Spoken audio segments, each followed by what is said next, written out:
మా అభిప్రాయాలను మా సూచనలను మేము చెప్పదలుచుకున్నాం.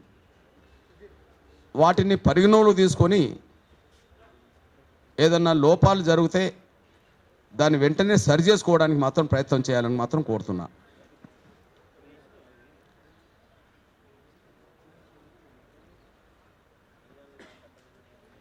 ఇప్పుడు కమిషన్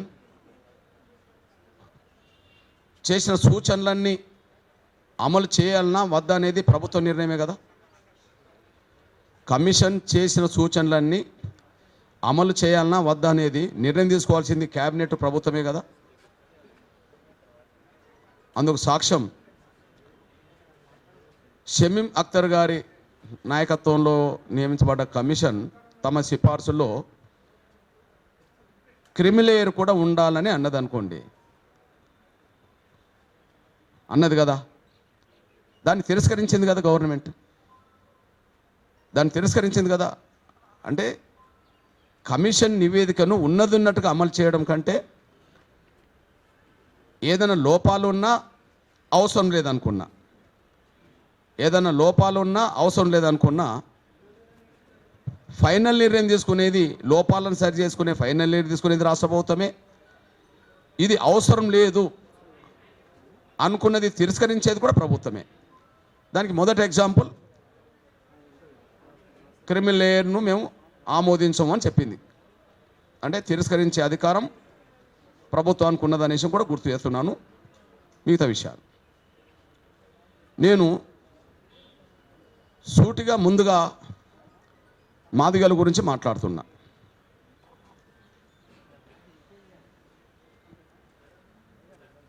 ఎస్సీ వర్గీకరణ కోరుతూ ఉద్యమానికి నాయకత్వం వహిస్తున్నది మాదిగలు, మాదిగ దండోరా.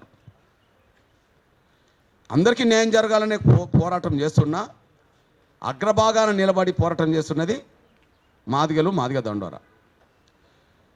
మేము గౌరవ షమీం అఖ్తర్ గారికి మా వినతి పత్రం ఇచ్చినప్పుడు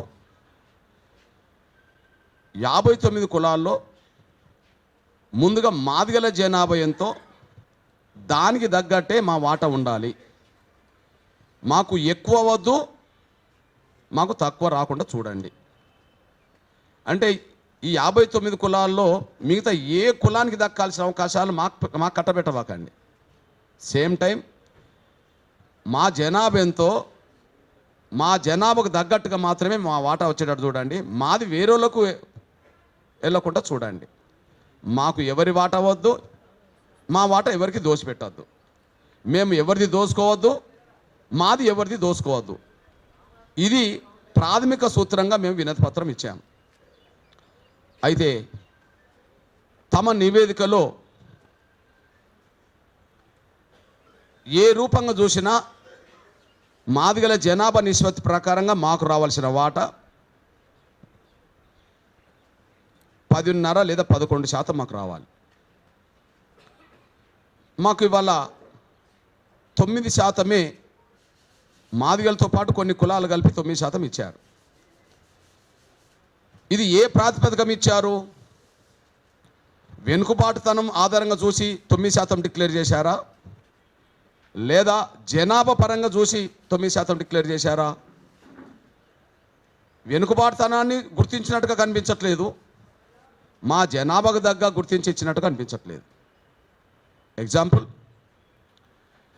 మా జనాభా సింగిల్ క్యాస్ట్ మాదిగల జనాభా 32,33,642 32,33,642. ఇక వర్గీకరణను అడ్డుకునే వర్గం మాలలు. డైరెక్ట్ సింగిల్ క్యాస్ట్గా ముందు మాలలు, డైరెక్ట్ సింగిల్ క్యాస్ట్గా మాలలు. మాలలకు సంబంధించిన విషయంలో 15,27,143. నేను ఒకరోజు ఇక్కడనే ఒక ప్రెస్ మీట్లు అన్నాను, చూసారా? వాళ్ళు 30 లక్షలు ఉన్నారు అని అంటుండ్రు కదా, మరి మీది అంటే వాళ్ళు 30 లక్షలు నిరూపించుకుంటే నేను 1 కోటి మందిని నిరూపించుకుంటాను ఇక్కడనే అన్న. ఒకసారి ఇక్కడనే అన్న, వాళ్ళు 15 లక్షలు. ఇప్పుడు 15 లక్షల జనాభాకు సంబంధించిన వాళ్లకు 5% ఇచ్చినప్పుడు యావరేజ్గా, మరి 32% ఇచ్చిన వాళ్ళు జనాభా ఉన్న వాళ్ళకు 11 రావాలి కదా. 15 లక్షలు ఇంకో 15 లక్షలు కలిస్తే 30 లక్షలు. 5కు 5 10 మాకు రావాలి. ఇంకా 2 లక్షలు అదనంగా ఉన్నాయి, మాకు 11% రావాలి. మా జనాభాకు తగ్గ ప్రాతినిధ్యం రిజర్వేషన్లు మాకు దక్కలేదు అనడానికి ఇది సాక్ష్యం. 15 లక్షలకు సంబంధించిన వాళ్ళకు 5% ఇచ్చినప్పుడు 32 లక్షలకు సంబంధించిన వాళ్ళకు 9% ఎట్లా వస్తుంది? 11% రావాలి కదా. ఏ ప్రాతిపదిక మీద మాకు 9 ఇచ్చారు, 11 ఎందుకు ఇవ్వలేదు? ఈ ఒక విషయం. రెండో విషయం, యావరేజ్గా గ్రూప్ల గురించి మాట్లాడదాం. ఓకే, ఎస్సీ బి గ్రూప్లో, మాదిగల గ్రూప్లో మొత్తం 15 కులాలు పెట్టారు.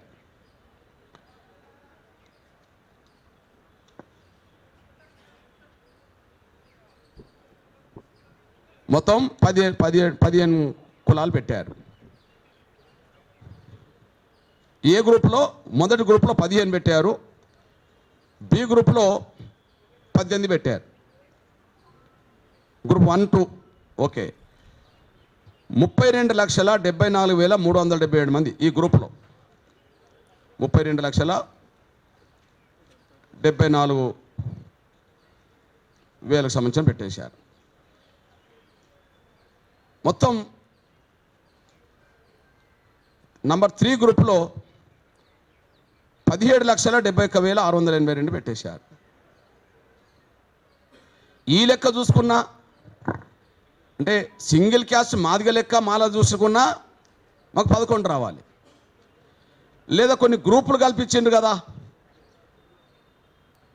2, 3 గ్రూపు కల్పించారు కదా. ఆ గ్రూప్ కల్పించిన దాని ప్రకారం కూడా మాకు 11% రావాలి. మమ్మల్ని 9% ఎందుకు కుదించిండ్రు అని ఒక ప్రశ్న మేము ప్రభుత్వం ముందుకు ఎత్తున్నాం. ఈ విషయం వెంటనే లోపం ఉంటే సరి చేసుకొని ముందుకెళ్ళాలని కోరుతున్నాను నేను. లోపం ఉంటే సరి చేసుకొని కోరుతున్నాను నేను. అంటే చెప్పదలుచుకునేది ఏంటంటే, రిజర్వేషన్లు ఏర్పడ్డదే జనాభా ప్రాతిపదిక మీద.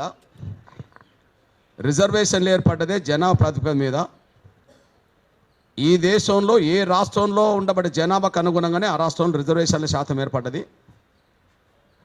ఇప్పుడు రిజర్వేషన్లను పంపిణీ కూడా జనాభా పరంగానే పంచాలి. కాబట్టి మా జనాభా నిష్పత్తి ప్రకారం మాకు రాలేదు, 2% తక్కువ వచ్చింది. దీన్ని వెంటనే సరిచేసి ముందుకెళ్ళండి. నంబర్ 1. ఇక్కడ ఇంకొక విషయం గుర్తు చేస్తున్నాను నేను.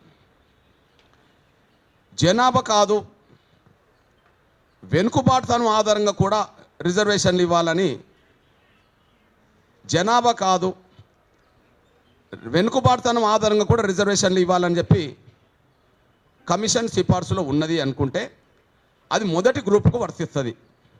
వాళ్ళ దాని ప్రకారం మొదటి గ్రూప్కు వర్తిస్తుంది. ఆయన చెప్పిన దాని ప్రకారం మొదటి గ్రూప్లో గ్రూప్ 1 సామాజికంగా, ఆర్థికంగా మరియు విద్యాపరంగా అత్యంత వెనుకబడిన పట్టించుకోని షెడ్యూల్ కులాలను 15 కులాలుగా చేర్చి 1% ఇచ్చేశారు. దయచేసి ఇది ఇంపార్టెంట్ పాయింట్. ఇక్కడ 1% ఇవ్వడానికి జనాభాను చూడలే.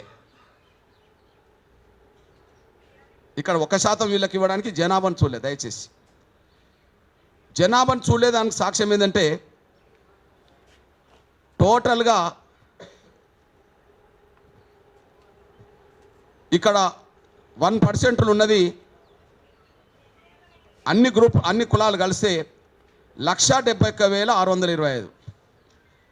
అంటే మొదటి గ్రూపుకు కేటాయించడానికి జనాభాను చూడలేదు. వాళ్ళ వెనుకబాటు అని చెప్పి 1% ఇవ్వడానికి 1,71,000 జనాన్ని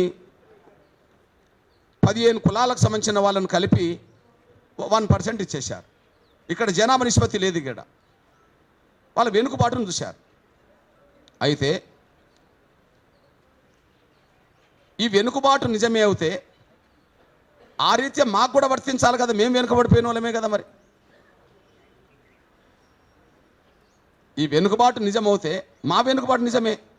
ఎగ్జాంపుల్, ఇప్పుడు ఈ గవర్నమెంటే మాకు 9% కేటాయించింది అనుకుందాం. ఇప్పుడు ఈ గవర్నమెంటే 9% కేటాయించింది. ఏ రంగంలో నిన్నటి వరకు 9% లేదు కదా మాకు.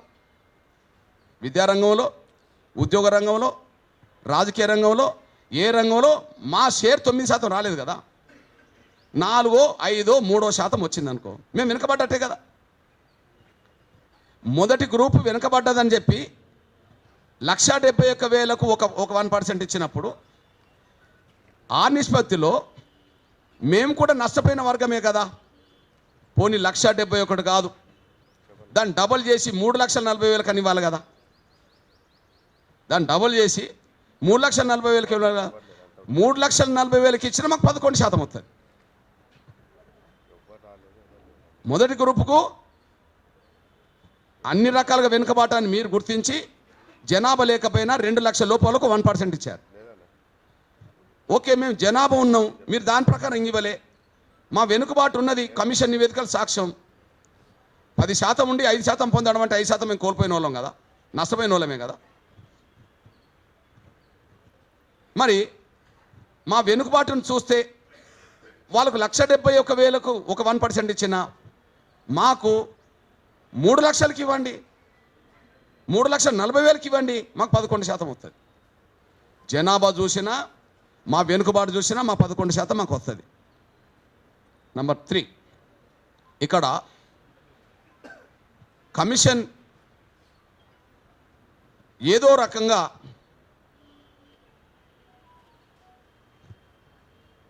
ఈ అత్యంత వెనుకబడ్డ కులం అంటున్న ఆ ఏ గ్రూప్లోకి మొదటి గ్రూప్లోకి అత్యంత అడ్వాన్స్ అయిన కులాన్ని తీసుకొచ్చి పెట్టారు మళ్ళీ ఇక్కడ. అది ఇంపార్టెంట్. అత్యంత అడ్వాన్స్ అయిన కులం మీ దృష్టికి తీసుకొస్తున్నా. ఇప్పుడు గంటా చక్రపాణి కులం ఏంటిది? పంబాల. వాళ్ళ ఇంట్లోనే 3-4 ప్రొఫెసర్లు ఉన్నారు. వాళ్ళ జనాభే 1000 లేదు, కానీ వాళ్ళు దాదాపు 100 మందికి పైగా ఉద్యోగస్తులు ఉన్నారు. వాళ్ళు 100 మందికి పైగా ఉద్యోగస్తులు ఉన్నారు. వాళ్ళ జనాభే 1000 లేదు, 10 కుటుంబాలకు ఒక ఉద్యోగస్తుడు ఉన్నారని అర్థం అనుకో. వాళ్ళ ఇంట్లోనే 3-4 ప్రొఫెసర్ ఉన్నారు అనుకోండి. అందులో డక్కల ఉన్నది 2,558 జనాభా గలది డక్కల. ఈ 2,558 గల జనాభా గల డక్కలకి ఒక ఉద్యోగం అని ఉన్నదా? మీరు అందరికంటే వెనుకబడ్డ వాళ్లకు, ఎవరు పట్టించుకోలేని వాళ్ళకు 1% అని చెప్పిన మీరు అడ్వాన్స్ అయిన కులాన్ని తీసుకొచ్చి ఎట్లా పెడతారు ఇలా? మీకు ఒక విషయం చెప్తున్నా.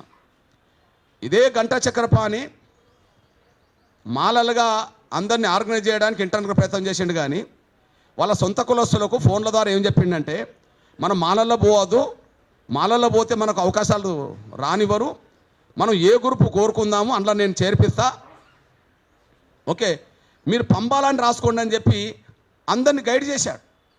ఫోన్ల ద్వారా గైడ్ చేశాడు. కాదని చెప్పండి, నేను నేను నేను చెప్తున్నా. ఆయన ఎవరెవరు ఫోన్ చేసిండో నేను చెప్తా.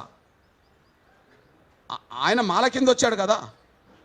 ఈ విషయం ఎందుకు చెప్తున్నంటే, అంతకుముందు ABCD జరిగినప్పుడు ఈ పంబాలనే కులం ఎందులో ఉన్నది? అడ్వాన్స్ క్యాస్ట్లో ఉన్నది. ఈ పంబాలనే కులం ఎందులో ఉన్నది? అడ్వాన్స్ క్యాస్ట్ ఉన్నది. అంటే అభివృద్ధి చెందిన కులాల లిస్టులో ఉన్న వాళ్ళను అందరికంటే వెనుకబడ్డ కులాల లిస్టు ఎట్లా చేస్తారు? ఆ కులాన్ని ఒక కులంలో